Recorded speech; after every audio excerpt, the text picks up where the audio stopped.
Мария Тодорова Балев. Не. Дай ми фамилията. Дай ми, моля те. Преди път бяха на Мария, сега не. вече пак Кристина. А как си сега? Борисова. Борисова е значи. Просто аз не мога да го прочета.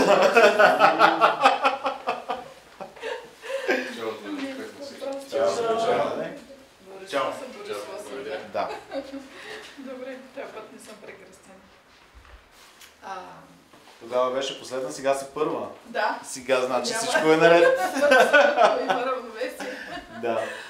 Ами да, за мен това е второ присъствие в този център и второ докосване съзнанието, което има и което е безгранично.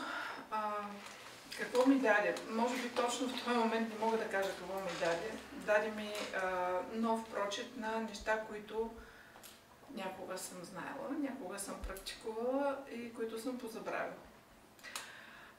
Даде ми една пътека, по която да вървя в момента и нещо, с което за бъдеще, аз съм го написала даже като обратна връзка малко повече за вибрационната медицина, бих желала да науча. Добре.